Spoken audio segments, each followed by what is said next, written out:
অন্য যুবকের সঙ্গে অবৈধ সম্পর্কের জের। এই সন্দেহের বশেই এক মহিলাকে শ্বাসরোধ করে খুন করার অভিযোগ উঠল তার সঙ্গীর বিরুদ্ধে। ঘটনাটি ঘটেছে উলুবেড়িয়া স্টেশনের কাছে। জানা গেছে, মৃত মহিলার নাম মীনা পণ্ডিত। বছর 40-এর মীনা রাজাপুর থানার কমলাচক গ্রামের বাসিন্দা। ইতিমধ্যেই পুলিশ এই ঘটনায় অভিযুক্ত রবিন ভাঙিকে গ্রেপ্তার করেছে। সূত্র মারফত জানা গেছে, রবিন ভাঙির স্ত্রী ও পরিবার রয়েছে। অন্যদিকে মৃত মীনা পণ্ডিতেরও স্বামী ও পরিবার রয়েছে। যদিও কয়েক বছর আগে থেকে মীনা ও রবিন গ্রামীণ হাওড়া রাজাপুর থানার কমলাচক গ্রামে একটি বাড়ি ভাড়া নিয়ে থাকতে শুরু করে। অভিযোগ, মীনা ধুলোগড়ে একটি কারখানায় রান্নার কাজ করত। সেখানে গিয়েই এক যুবকের সঙ্গে ফের সম্পর্কে জড়িয়ে পড়ে মীনা। এই বিষয়টি জানতে পারে রবিন।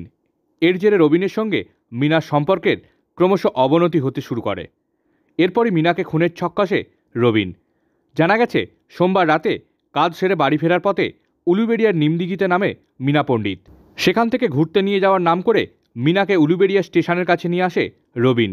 অভিযোগ, এরপরই স্টেশন থেকে কিছুটা দূরে একটি নির্জন জায়গায় মীনাকে শ্বাসরোধ করে খুন করে রবিন ভাঙি। তারপর মৃতদেহটিকে রেল লাইনের পাশে থাকা ঝোপের মধ্যে ফেলে দিয়ে পালিয়ে যায় অভিযুক্ত যুবক।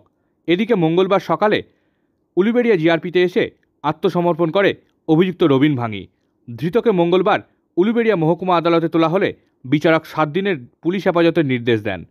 আদালত থেকে নিয়ে যাওয়ার পথে অভিযুক্ত যুবক খুনের কথা স্বীকার করে নিয়ে বলেন, মীনার চরিত্র খারাপ ছিল, তাই খুন করেছি। আমার স্বামী বছর ছিল নি, 6 বছর চলে গেছে। ওই তো ওই বউ নিয়ে চলে গেছে। স্বামী সম্পর্কে যেমন কি সম্পর্ক, তাকে যেমন নিয়ে যে থাকে আর ইয়ে কারণ এমনি নিয়ে যেয়েছি। ওইদিকে কোথাও থাকতো অতটা জানিনি। এখন তো ওই এতে থাকতো ওই শিবরহানার ওই বাঁধে ভাঁটায় ছিল। এর সামনে থেকে থাকতে আবার কার সামনে নাকি জুটে গেছিল। এ ধরে ফেলেছিল না, এই কেসটা ধরে ফেলে দুজনের মধ্যে গন্ডগোল হয়। আর একে আমার স্বামীটাকে মোট কথা ওর কাছে সৎ হওয়ার জন্যে তাকে নাকি, সত্যি কথা বলছি, আমরা তো এক জায়গায় থাকিনি। জায়গায় যে সত্যি কথা বলছি, এতে কোনো লজ্জার খাতি নেই। আমি ঘরে থাকি, আমরা ঘরে থাকি খিলপিল দিয়ে। কদিন এসে যাতায়াত করছে, দৌড়টা ওইখানটায় থাকে। দেখলুম যে দেখতে পাইনি।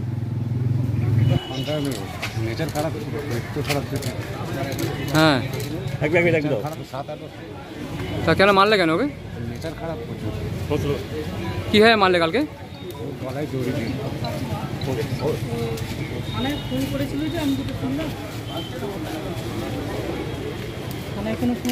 সামনে ছবি পাবো।